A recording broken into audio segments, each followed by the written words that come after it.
Today we'll be speaking on the topic, why Vipassana? Why Vipassana? Or why insight? Why insight meditation? You've all come here in order to study Dhamma and study and practice Vipassana. Yesterday we spoke about why Dhamma, and today we'll be speaking about why Vipassana in this second talk.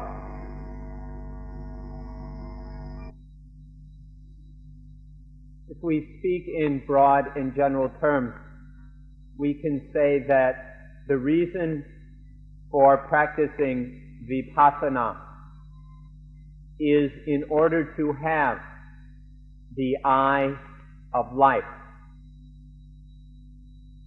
The eye of life is I spelled E-Y-E. We practice Vipassana in order to open this eye of life. We all have physical eyes in which to see on the physical level. These are the two eyes within our face, part of the body. But these are not sufficient. We also need to have a spiritual eye, an eye that is able to see life, to able to look at, observe, and finally see life as it really is. And so this is why we practice Vipassana. It's not enough to have the physical eyes. We also need the eye of life, so that we are able to understand life and then live and act correctly according to the different matters and situations that occur in life. It may seem kind of funny to you that we close our physical eyes in order to open the eye of life. Most of us, when we meditate, we close our eyes. We do this in order to screen out physical disturbances, external disturbances, which may make it difficult or which may interfere with this opening of the eye of life. So we close our eyes to facilitate the opening of the eye of life. These physical eyes cannot really be depended upon, and so it's just as well to close them, at least some of the time. The physical eyes deceive us. They lead us to believe things that don't really exist. And so we close them in order to open the spiritual eye. The spiritual eye is an eye that doesn't work on the physical plane, but sees things as they really are, which penetrates to the deep reality of things, to see that they are impermanent, anicca, unsatisfying and suffering, dukkha, and that they are not self, they are not soul, anatta. This is what the spiritual eye is about, seeing the things the way they really are. If we really see things, not only are they seen as impermanent, unsatisfying, and not self, but they are seen as just thus, just the way they are. Thusness or suchness, which the Buddha called tathata. The spiritual eye will perceive the da-ta-da of everything, the thusness of things, the suchness of things. And then we are no longer deceived. We'd like to talk about the benefits or purpose of the spiritual eye.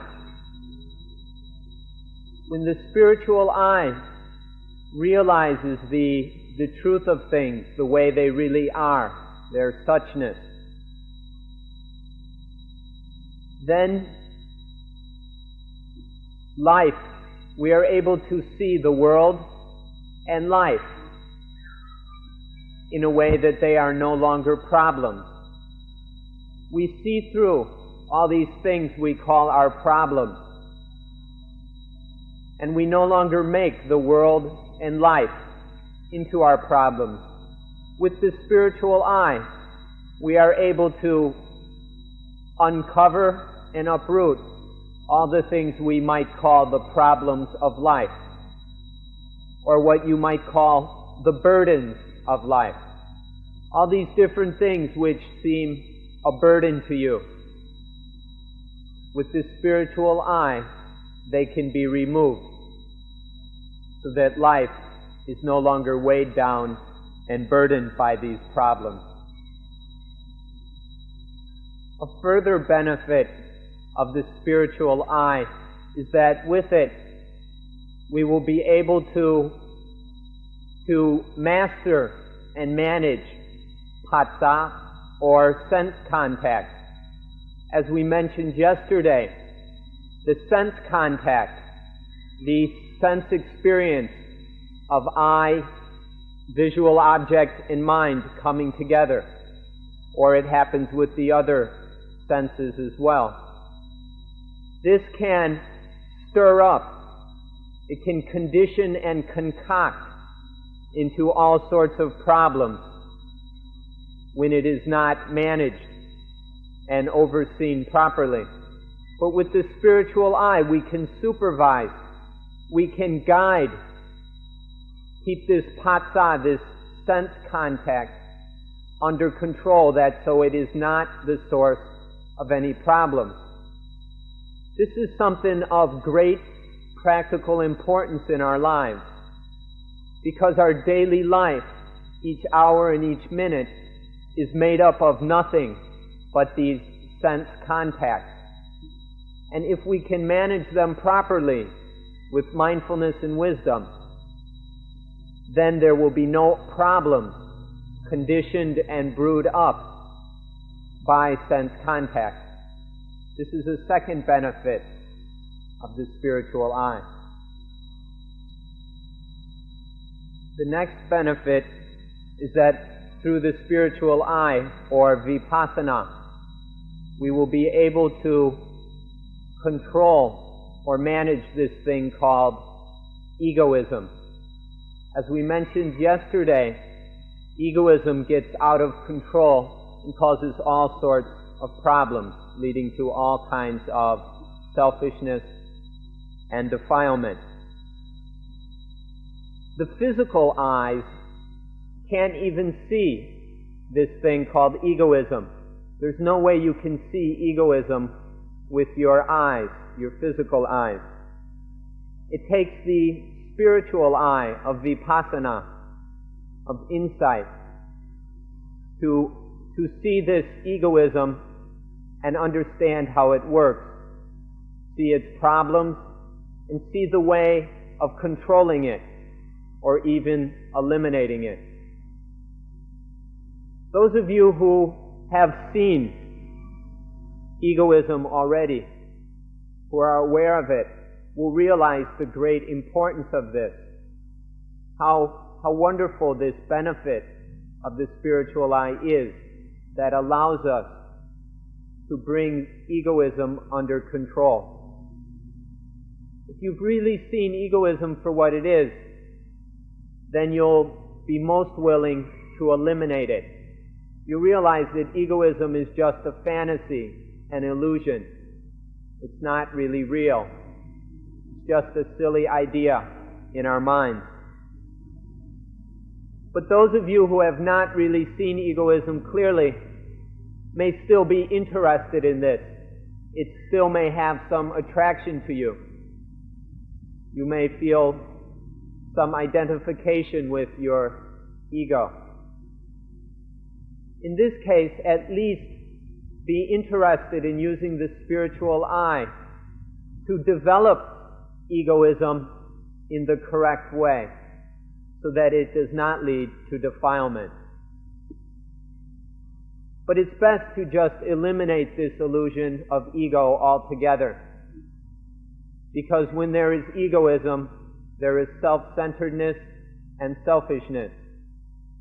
And so if we can eliminate this silly business altogether, we will really benefit from the spiritual eye, or the eye of life. Those of you who have had some insight into egoism will realize that this is Satan. Those of you who have heard about Satan or the devil and never really understood what was being talked about, if you thought this business of Satan was some silly fairy tale, then you've missed the point. Satan is egoism. Ego arises, and this egoism gets out of control and runs amok. It goes berserk, doing all kinds of petty, ugly, selfish things, causing a great deal of dukkha, pain, suffering, harm for both ourselves and others. This is what Satan is, this egoism running berserk through our lives, creating all kinds of havoc and problems. The spiritual eye of Vipassana is able to see through this Satan, bring Satan under control, and ultimately defeat Satan. This is the power of Vipassana, that is, it is able to defeat the devil. In Thai, we call Satan Man, which comes from the Pali word Mara. Mara is the one who destroys goodness, destroys peace and tranquility. Mara is the destroyer of correctness, of perfection. This is the name for Satan in Pali, Mara, the destroyer of what is calm, pure, and correct. We don't even know who Mara is. We haven't even seen Mara in its truth. And then we go and worship it. We worship Mara because we don't know it. Or actually, it's more correct to say that our defilements worship Mara. There's no us who's worshiping Satan. It's just the defilements of greed, anger, hatred, foolishness, possessiveness, jealousy, stupidity. These defilements are what worships Mara. Through these defilements there arise all kinds of selfish behavior. And this selfishness creates all sorts of problems which grow into crises. Crises in the family, in the community, in the nation, and in the world. We can see these many, many crises that are tormenting the world today. And they all grow out of Mara, or Satan, that has gotten out of control and run amok because we don't have the spiritual eye that is needed to control this problem. All these crises are destroying our world. If we could only bring these crises under control, if we could master Satan so that it was no longer able to cause all these problems, then peace would arise naturally in the world. There's a lot of people talking about building or creating peace. You can't really build peace. It's already there. All we have to do is stop cluttering up the peace with crises in conflict. If we would merely bring Satan under control, we would discover peace immediately. We don't have to build it or create it. Just harness, limit, and defeat Mara or Satan. This is the benefit of the spiritual eye. Further benefit of the spiritual eye is that it will enable us to live in this world that is more and more crowded and filled with things which lure us, deceive us, attract us, and betray us. The modern world that we live in is growing and developing in all kinds of consumer products which are there merely to attract us, to arouse us, to stimulate us, excite us, and in the end, trick us. All these wonderful, attractive, delicious things that are being created by modern technology, by so-called industry, these things are all illusions. They attract us and delude us. They deceive us, causing us all kinds of problems. They trick us into being excited by them. We throw ourselves into these things. We bury our minds in them. We are led astray by them. They make us happy, excited, to the point where we forget ourselves. We lose our minds over these things. And in the end, we get so carried away that sometimes we kill ourselves or go crazy because of all these deceitful, attractive things. We don't see these things for what they are, as merely bait to lure us and trick us. Lacking the spiritual eye of Vipassana, we don't understand what is happening. We don't see the power and influence all these things have over us. But if we are going to survive in this modern world, in which these baits and lures more and more dominate our lives, there are more and more of them every day. If we're going to survive in this world, we need the spiritual eye to allow us to see these things for what they are, in order that they won't have such power and influence over us. This is a very powerful benefit of the spiritual eye of Vipassana. It will allow us to survive in this modern world that is more and more filled with consumer products. And next, the highest benefit of Vipassana.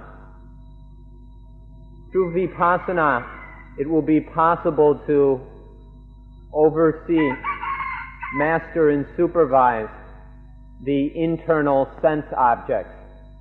What we were just talking about were external sense objects, all these beautiful, attractive, deceitful things which are outside of us, which are luring us and tricking us. These are external. Vipassana also enables us to master and control the inner sense objects. Specifically, these inner sense objects which are causing us even more trouble than the external things are what are commonly called in English the emotions. The emotions of sensual love, emotions of hatred, emotions of fear, the emotion of worry, the emotion of greed, of jealousy, and so forth.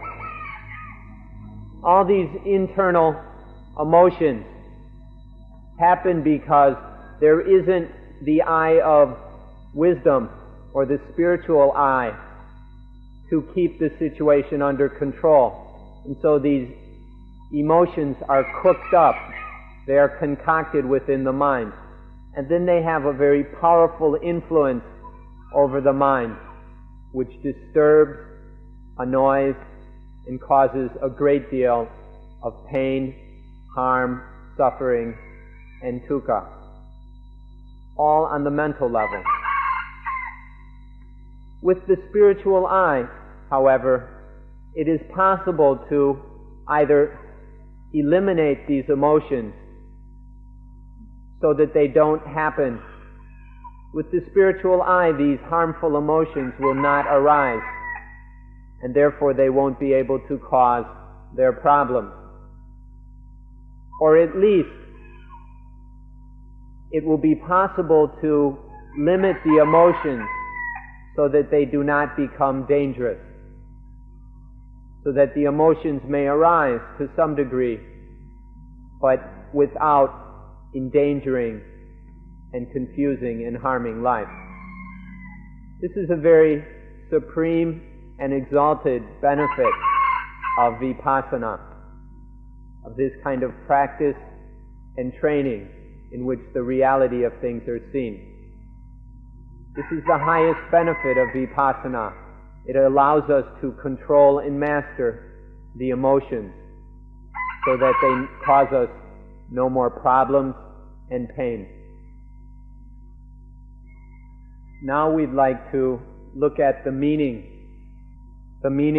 of the word Vipassana. We can see that Vipassana has both a literal meaning and then a more allegorical meaning. First, we'd like to talk about the literal meaning. The word Vipassana or Vipassana literally means to see clearly or see brightly. Vi means clearly or brightly. Passana means to see. So Vipassana or Vipassana means to see clearly. What we mean by seeing brightly or clearly is to see something, whatever it is, from all the different angles and to see that thing in all its many aspects. This means to clearly see what it is, where it comes from, what purpose it has, what are its attractive qualities, what is its danger, how does it deceive us, how can we escape from the dangers of that thing, how can it be used wisely. To see something clearly is to see it in these different respects. And this explains the literal meaning of the word Vipassana, to see clearly. Now for the more profound meaning, the true meaning of the word Vipassana. Vipassana is to penetrate into the deepest reality of something. In Pali, the Buddha called this Yatha Bhuta Yana Tatsana, the correct vision and knowledge of things as they really are. Because we're lacking in insight and Vipassana, we now don't see things as they really are. We see them in a deceived, clouded way. We're deluded by them, and we tend to, or we make things into dualisms. We have a discriminating dualistic perspective on things, separating them into categories of good and bad, pretty and ugly, male and female, right and wrong. These dualities with which we perceive things deceive us and lead to many problems. This happens because we're lacking in vision and knowledge of things, correct vision and knowledge of things as they really are. The real meaning of Vipassana is this correct vision and knowledge of things as they truly are, that enables us to see things for what they are. Things are neither good nor bad, neither right or wrong, neither male or female, left or right, or any of these other dualistic properties. With this correct vision of things as they truly are, everything, whether we would discriminate it as good or bad or whatever, is then seen as datata, just the way it is, just like that, just suchness, thusness, datata. This is the true meaning of Vipassana, this seeing things as they truly are, not as dualities, not as something that has an opposite or a dualistic mate, but just seeing things as they actually are. And in this way, they will not cause all the conditioning and problems that our dualistic confusion leads to. We've mentioned the letter, the literal meaning of the word Vipassana, and then the more profound Dhamma meaning. Now we'd like to mention its value, the value of Vipassana. Actually, we already did, and so we'll just summarize the 5 benefits or values of Vipassana to review them for you. There is the benefit of knowing life and the world in such a way that they are no longer problems. The second value is that we will be able to control and master sense contact. The third is that egoism will be brought under control and eliminated. The fourth benefit or value of Vipassana is that it will enable us to live in this world that is increasingly filled with deceiving and attractive sense objects. And then the fifth value is that we will not be deceived by any sense object, most of all, the internal sense objects of the emotions. These are the 5 values of Vipassana. I hope that you can remember them all, study them, reflect upon them, so that you will truly begin to see the wonderful benefit of this thing called Vipassana. If you really think about this, you will start to fall in love with Vipassana. If you truly think about the meaning of these 5 values, of the value of Vipassana, you'll see that there is nothing of more value that you can do. And so please think about this. Reflect upon the benefit of being able to see life in the world such that they don't cause problems, being able to master sense contact, control egoism, not be deceived by all those attractive, tricky sense objects out there, and be able to keep the emotions from causing any danger or harm. Realize these, and then you will be in love with Vipassana. And now we'll summarize everything we've said about Vipassana in just a few words. both the literal meaning, the more profound meaning, and the value of Vipassana can be summarized as the thing that life must have. Vipassana is the thing which human beings must have.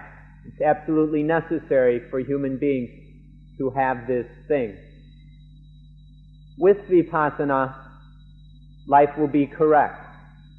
We'll see life correctly as it genuinely is and be able to know what to do in response to the many things that life offers us.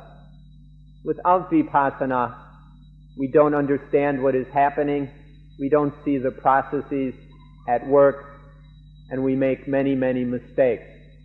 Physical mistakes, and most important, mental and spiritual mistakes, such as attachment, clinging, grasping, which cause great harm and dukkha in this world. Vipassana is the thing that human beings need to have. It is the thing that is necessary for life. This is the summary of everything we've been saying about insight, the spiritual eye. The spiritual eye will tell us three things. When we look at life, the spiritual eye will answer the following three questions. Where does it come from? Where is it going? And how will it get there? When we look at life, we can ask ourselves, where does he come from? Where is he going? And how will he get there?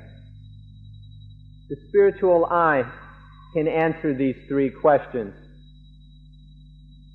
For instance, if we ask, where does life come from? If we talk on the physical level, it's a very, very complicated thing, and so we'll leave that for physical scientists to explain. Today we'll talk about on the level of Dhamma. Then the answer is quite simple and clear. Life comes from your own ignorance. Life comes from ignorance. From not understanding, there arises life. And where is he going? Life is heading towards Nibbana, towards enlightenment, towards perfect peace, egolessness, and freedom. This is where life is going. And how will he get there? Through controlling sense contact, through controlling egoism, and these other things which we have mentioned. Vipassana will answer these three questions. Why don't you remember these three questions so that they could be answered? Where does it come from? Where is it going? Where is it headed? And how will it get there? Through what means and way will life get where it's going?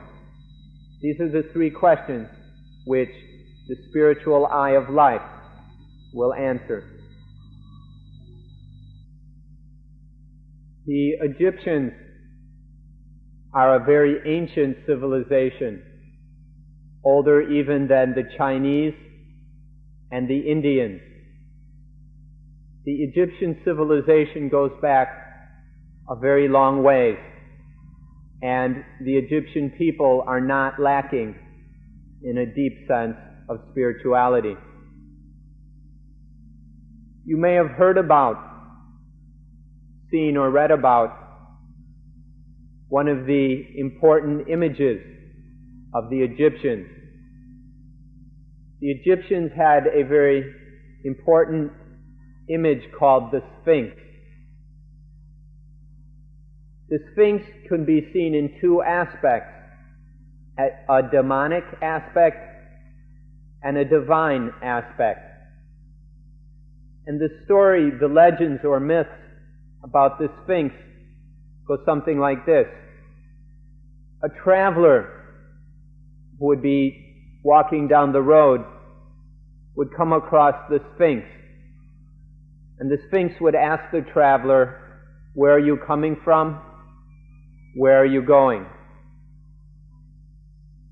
If the traveler could not answer the question correctly, then the Sphinx would kill him or eat him. This is the demonic or satanic aspect of the Sphinx. However, if the traveler could answer the question correctly, the traveler knew where he came from and where he was going, then the Sphinx would kill itself. The Sphinx would bury its head in the ground and then die. This is the divine aspect of the Sphinx. Long, long ago in Egypt, they saw the value and importance of these questions. Their spiritual understanding had developed sufficiently to seek answers to these important questions. And they used the Sphinx, the metaphor or simile of the Sphinx, to show that simple, conventional answers were not enough. One has to really know where one comes from and where one is going. With the spiritual eye of Vipassana, one can answer these questions, and then the Sphinx will kill itself. This is how to defeat the Sphinx, to destroy Satan, to defeat Mara, the tempter, with the eye of Vipassana. You know, really what each of you ought to do is you ought to get a little Sphinx statue somewhere and put it on the desk in your office or on your dresser at home, so that the Sphinx is always asking you, where are you coming from and where are you going? And then Vipassana will help you to answer the Sphinx. Where are you coming from and where are you going?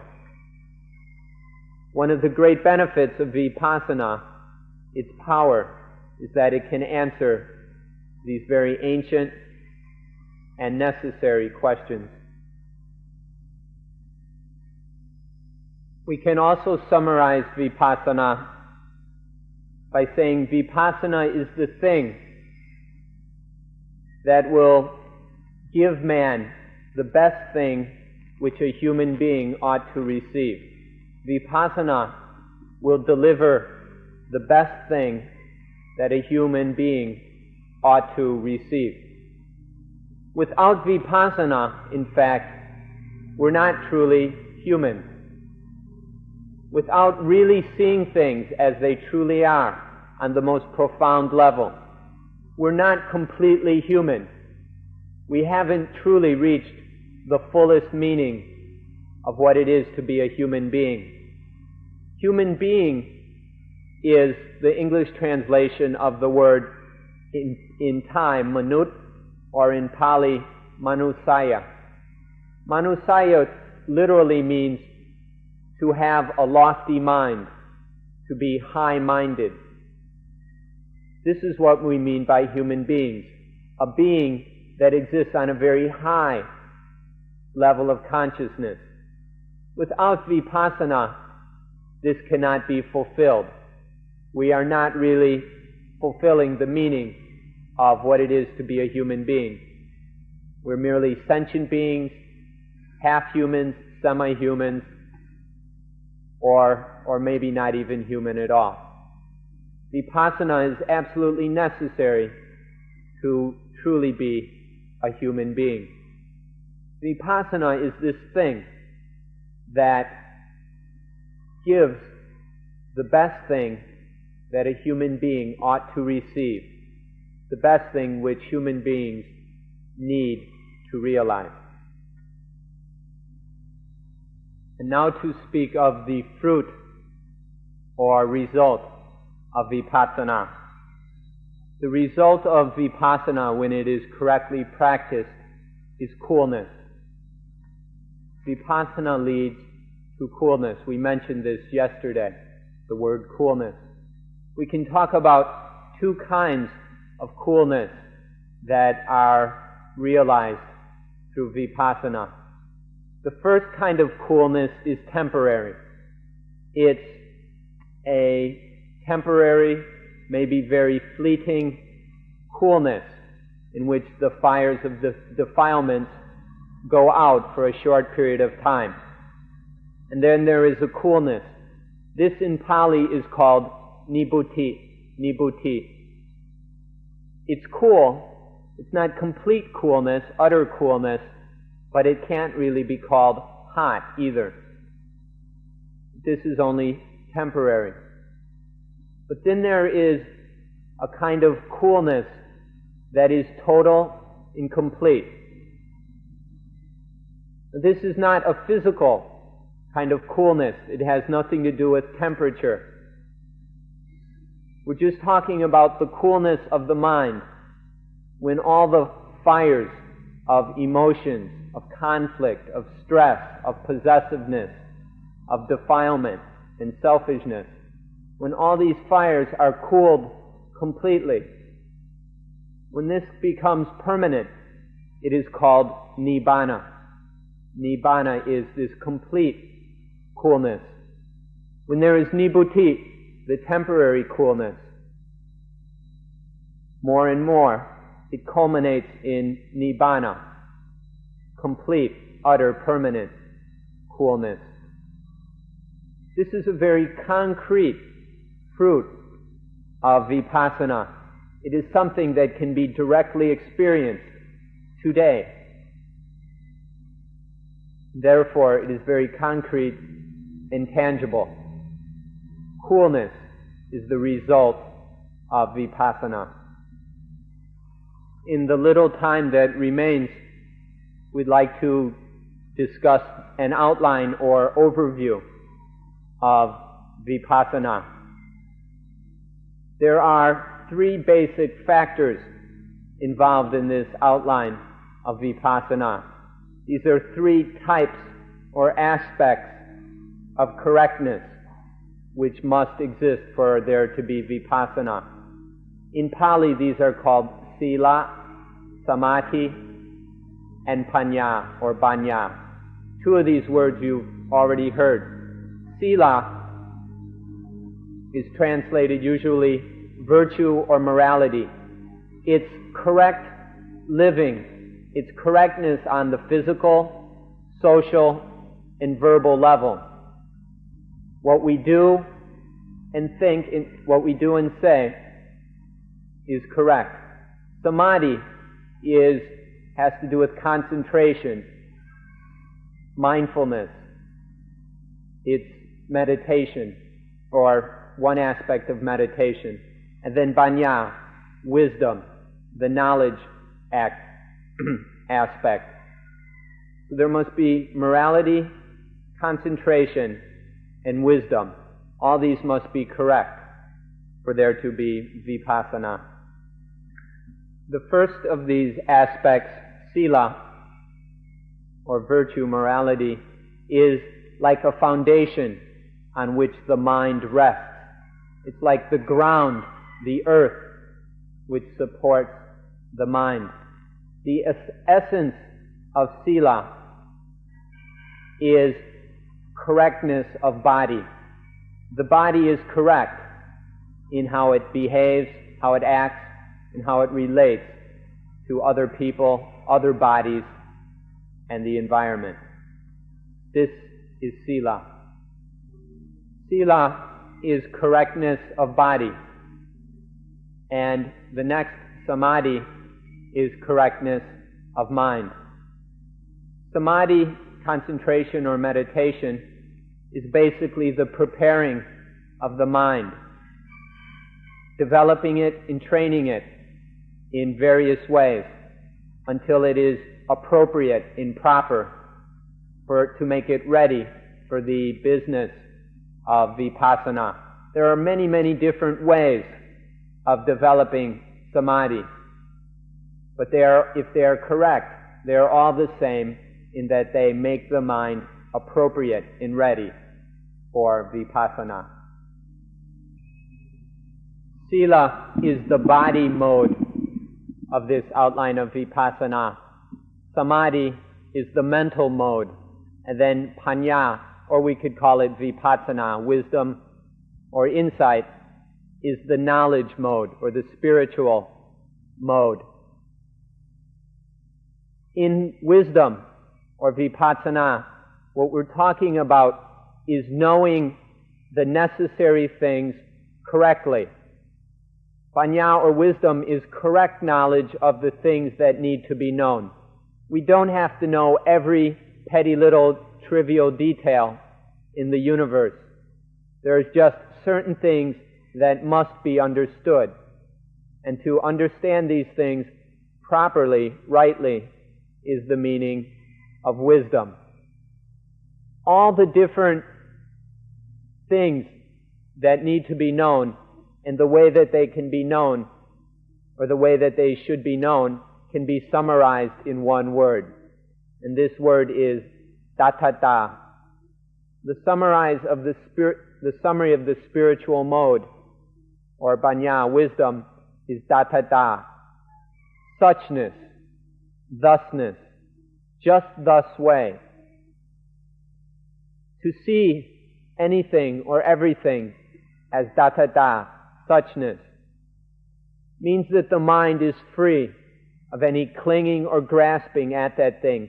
There is no egoistic identification towards something as I or mine, no desire to be or become.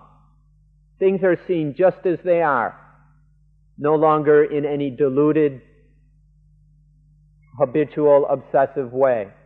They are merely seen as tathata, suchness, or thusness, the way things are.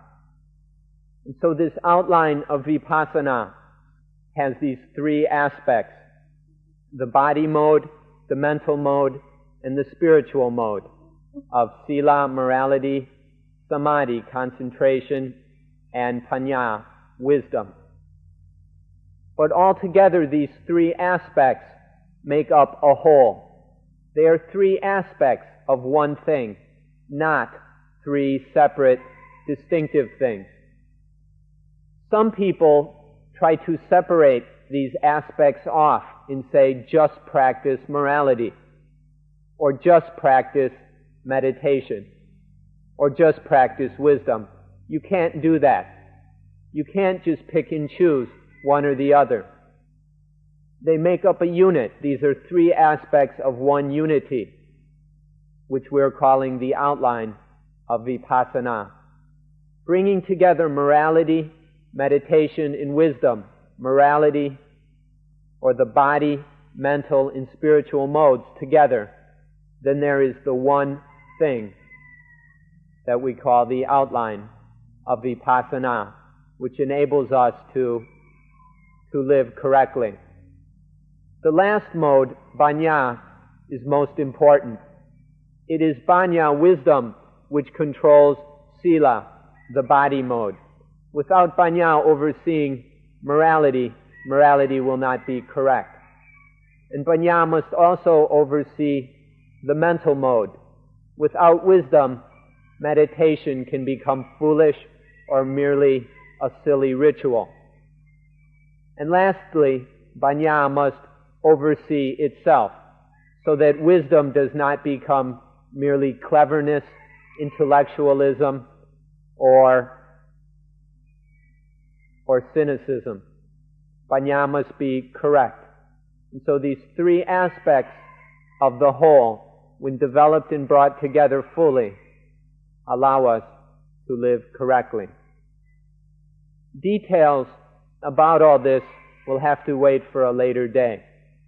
We've used up today's time, and so we will end today's talk on this point of the outline of Vipassana. Thank you for coming.